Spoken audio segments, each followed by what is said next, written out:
기쁜 성탄절, 오늘 우리에게 주신 하나님의 말씀은 마태복음 2장 7절부터 12절까지입니다.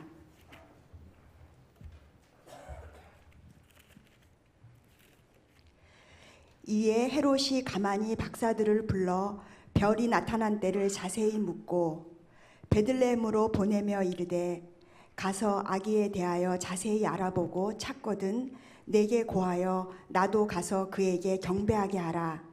박사들이 왕의 말을 듣고 갈새 동방에서 보던 그 별이 문득 앞서 인도하여 가다가 아기 있는 곳 위에 머물러 서 있는지라. 그들이 별을 보고 매우 크게 기뻐하더라. 집에 들어가 아기와 그의 어머니 마리아가 함께 있는 것을 보고 엎드려 아기께 경배하고 보배함을 열어 황금과 유황과 모략을 예물로 드리니라. 그들은 꿈에 헤롯에게로 돌아가지 말라 지시하심을 받아 다른 길로 고국에 돌아가니라. 아멘. 아멘. 오늘은 특별한 날입니다. 그래서 우리가 함께 축하하고 함께 감사하러 모였습니다. 주일이 아닌데도 이렇게 모인 이유는 여러분이 잘 아는 것처럼 크리스마스 날이기 때문입니다. 이날은 인류 역사 가운데 가장 기쁜 날입니다. 기뻐서 그러는 건 괜찮아요. 입 안 막아도 됩니다. 우리를 구원하실 메시아가 이 땅에 오신 건데요, 메시아라고 하는 말은 모세라고 하는 사람의 이름과 상당히 비슷합니다. 원어는 마시아입니다. 마시아는 구원자, 그리고 건져내는 자라는 뜻입니다. 물에서 건져냈다고 해서 모세라고 하지 않습니까? 메시아를 헬라어로 옮기면 크리스토스, 그러니까 우리가 말하는 그리스도가 됩니다. 마시아도 크리스토스도 한 분을 가리키는 이름인데, 그분은 바로 2000년 전 베들레헴 마구간에 태어나신 예수님이십니다. 마시아의 탄생 소식은 멀리서 별을 관찰하던 이방인인 동방 박사들에게 가장 먼저 알려졌습니다. 성경을 읽고 연구하면서 메시아를 기다리던 사람들이 예수님을 제일 먼저 맞이한 것이 아니고 3명의 이방인들이 별을 관찰하다가 성경을 알지 못했지만은 세상의 왕으로 오신, 그리고 온 우주의 왕으로 오신 그분을 알아봤습니다. 이 3명은 왕이면서 마법사였습니다. 점성술사였죠. 그래서 한 나라의 왕이면서 기둥을 점치기 위해서 별을 보고 모든 것을 판단하는 사람들이었습니다. 이 사람들이 생전 보지 못한 특별한 별을 보고 자기 왕국을 버려두고 그 별이 인도하는 대로 따라오다 보니까 베들레헴에 이르렀습니다.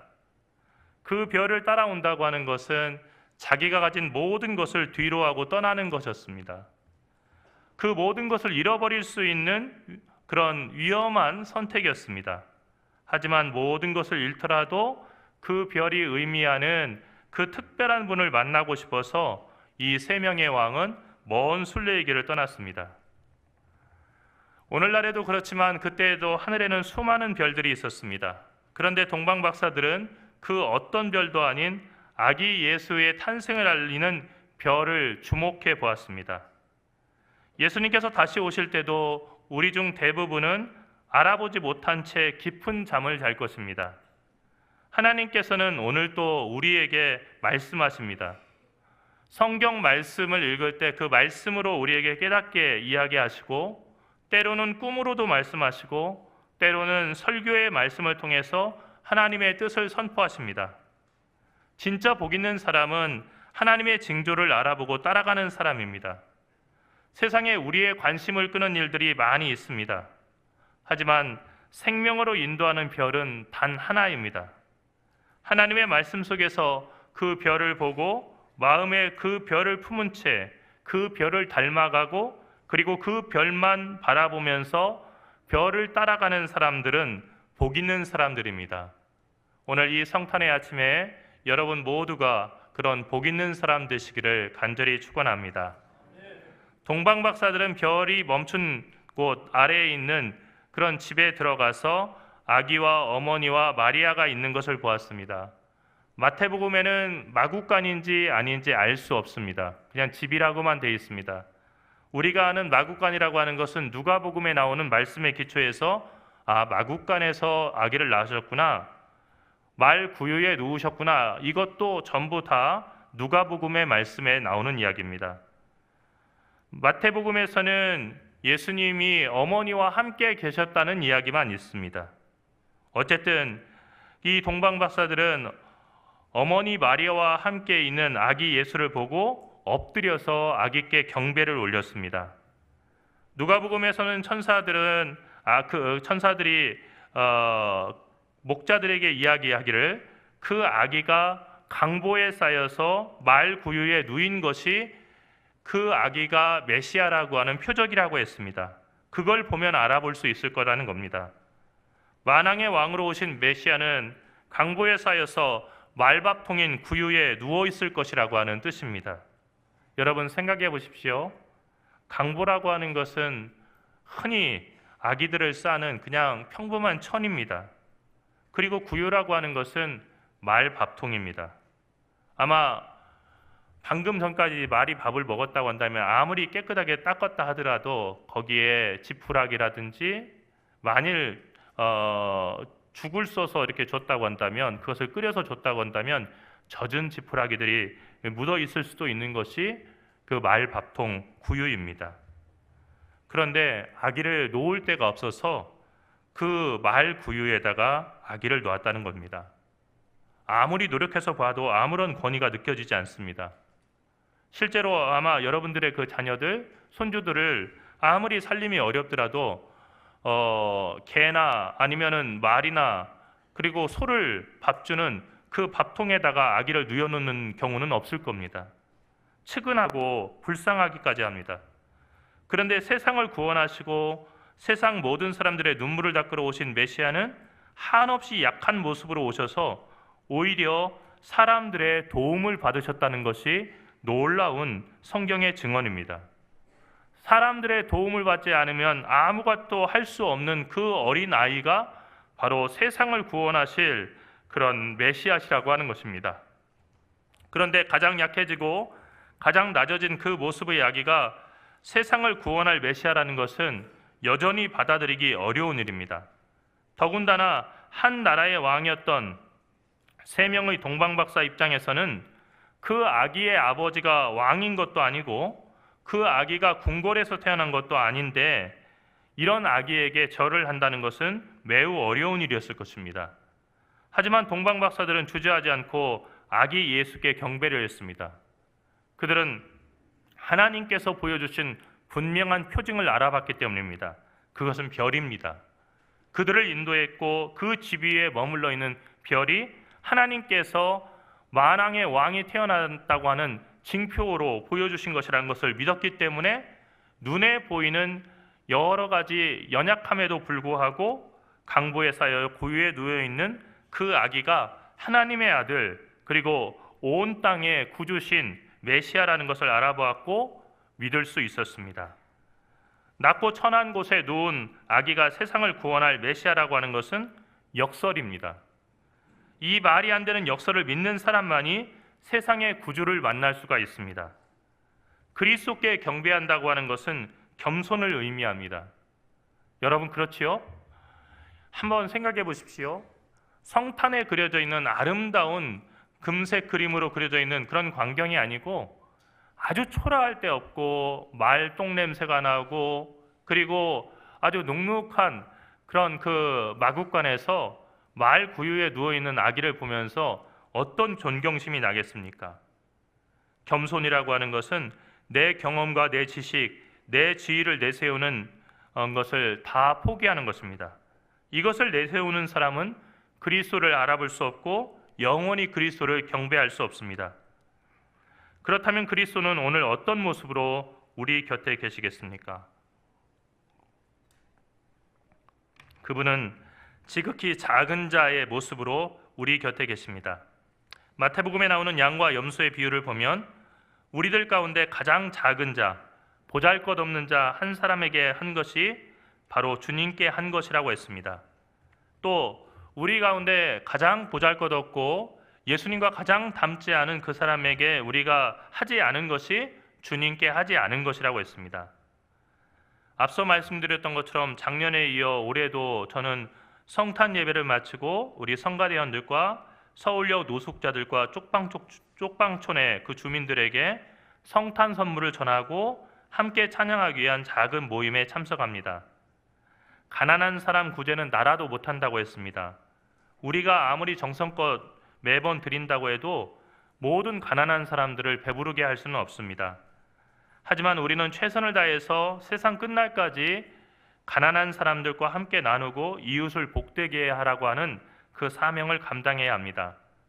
그러다 보면 알지 못하는 사이에 그들 가운데 숨어 계시는 예수님을 대접하게 될 것입니다. 오늘 우리 성가대와 저는 예수님을 만나러 갑니다. 거기 예수님 계실 줄 믿습니다. 그리고 우리의 작은 정성이지만, 우리 교회의 작은 헌금이지만 예수님께서 그것으로 겨울을 날 수 있을 것이라고 저희는 믿습니다. 여러분도 함께 기도해 주십시오. 그리스도께 경배하기 위해서 동방박사들은 황금과 유향과 모략을 드렸습니다. 가장 귀한 것을 드린 겁니다. 세 사람이 드린 황금과 유향과 모략의 양이 얼마나 되었고 가치가 얼마나 됐는지 우리는 알 길이 없습니다. 그러나 이후 예수님의 그 삶을 볼 때 이 황금과 유향과 모략이 정말로 평생의 삶을 바꿀 만한 엄청난 양의 그 보화가 아니었다는 것을 쉽게 알 수가 있습니다. 예수님은 우리 가운데서도 가장 가난한 모습으로 그렇게 사셨기 때문입니다.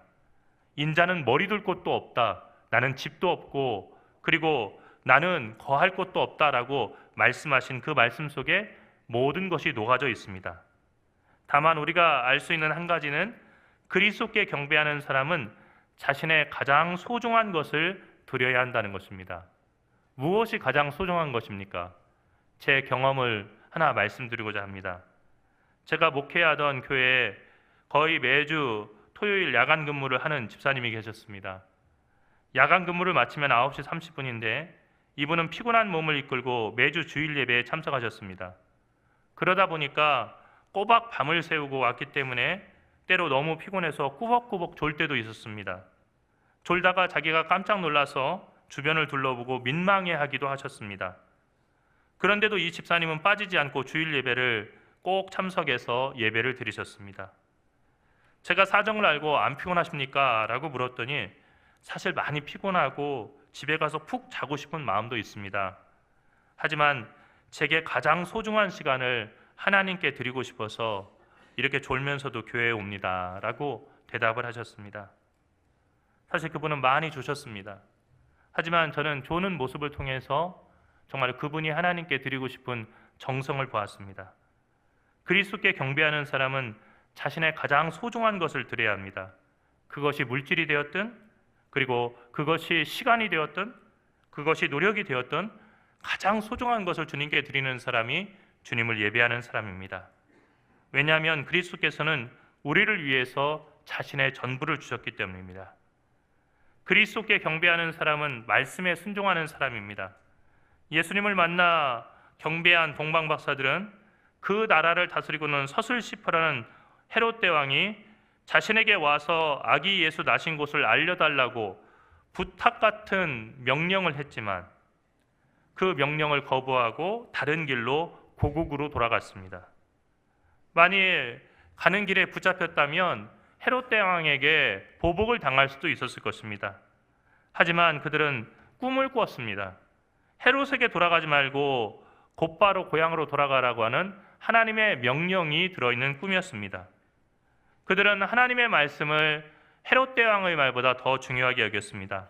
그래서 다른 길로 빠지지 않고 고국으로 돌아갔습니다. 그리스도께 경배한다는 것은 단순히 교회에 와서 예배에 참석한다는 뜻만은 아닙니다.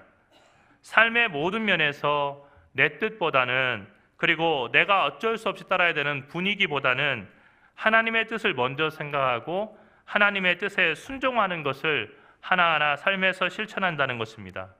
그것이 그리스도께 참으로 경배하는 사람입니다. 오늘은 예수님께 경배하는 날, 그리고 그리스도께 경배하는 날, 그래서 그 이름도 크리스마스인 성탄절입니다.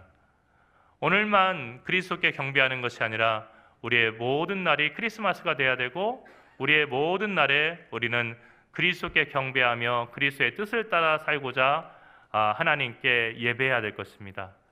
오늘 성탄을 맞이하는 여러분 모두에게 다시 한번 하나님의 평화가 함께 하시기를 간절히 축원합니다. 기도하겠습니다. 살아계신 하나님, 은혜와 사랑을 감사합니다. 오늘 이 성탄절을 맞아서 저희에게 하늘문을 여시고 복을 주시며 또 성탄의 기쁨이 우리 마음 가운데 가득 넘쳐나게 하심을 감사드립니다. 세상의 것으로 평화를 얻으려고 했고 세상의 것으로 기쁨을 얻으려고 했지만 거기에 참된 기쁨과 평화가 없었습니다. 오직 참된 기쁨과 평화는 하나님께만 있는 줄 믿습니다. 그리스도 예수를 모시고 살아가는 저희들 되게 인도하시고 그리스도의 사람으로 살아가는 저희들 되게 하셔서 주님 다시 오실 때 기쁨으로 주님 맞이할 수 있는 저희 모두 되게 인도하여 주시옵소서. 사랑하시는 우리 주 예수 그리스도 이름으로 간절히 축원하며 기도드리옵나이다. 아멘.